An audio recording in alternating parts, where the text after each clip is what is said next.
In pot odds 1, we defined the term, taught you how to calculate the classic ratio form, and also how to convert that to the alternative percentage method. What we left out was the missing link about how to apply pot odds in poker to earn you chips. That missing piece is something called equity. Now, what is equity? It's defined as the percent chance that you win the hand by the river.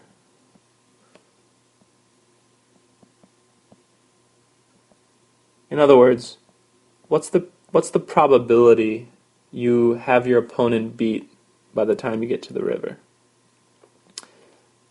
Let's hit it home with a common example, a common time where you'd be interested in your equity in the hand, particularly when you have a flush draw. So, say you have ace of clubs, nine of clubs, and for argument's sake, your opponent has ace king. It doesn't matter the suit, they're just not clubs.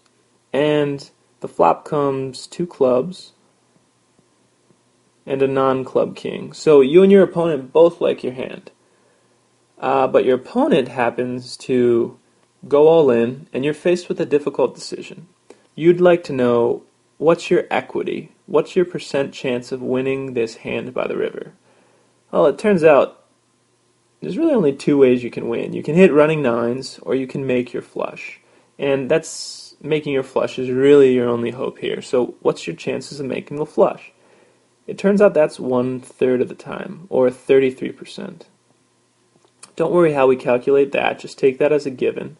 But we have 33% chance of hitting our flush, so we'll say our equity in the hand is 33%. Now, let's calculate our pot odds on the other hand. Remember, to calculate pot odds, we need a pot as well as a call that we're facing. So, let's say our stack is 1,000. Our opponent has the same stack, and the pot is 1,000 as well. If our opponent leads out on this flop for his entire stack, the pot becomes 2,000. And the call we're facing is 1,000. In pot odds 1, we taught you to simplify this by dividing both sides by 1,000. And we say the pot's laying us 2-to-1 odds. In percentage terms, this is 1/3, or 33%.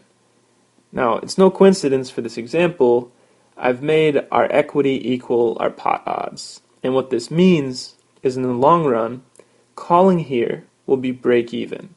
And if that's not readily apparent to you, don't worry. Let's do a little experiment to actually hit that point home. Let's say we play this exact hand out 300 times. Our opponent shoves on the flop. He has ace king. For top pair, top kicker, we have the nut flush draw, and we always call. Sometimes we hit the flush and sometimes we don't. Turns out we hit it 33% of the time, so roughly 100 times, and we don't the other 200 times.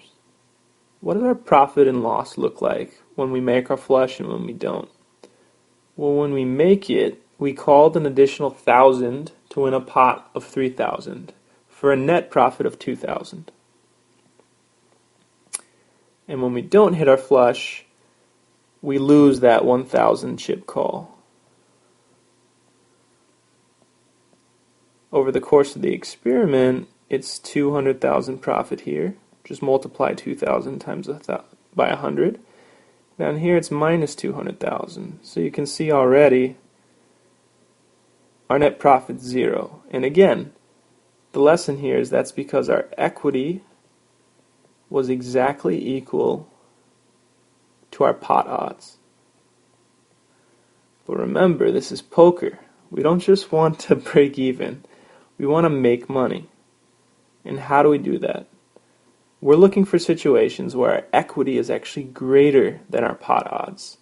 So let's go back through our example and show you what that would mean. So instead of the pot being 1,000, let's say it's 2,000.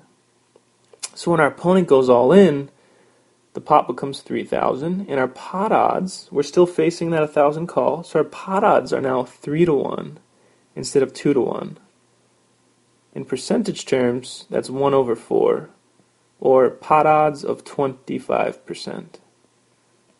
equity is 33%, it's indeed greater than our 25% pot odds. What does that do to our experiment? Well, these numbers right here, these represent our equity, and that hasn't changed.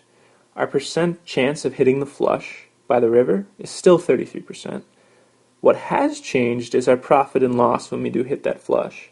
Instead of 2,000 in chips, we're winning 3,000. And when we don't hit our flush, we're still actually just losing the 1,000, which is really good news. We win a little more when we get lucky, and we lose the same amount when we're unlucky.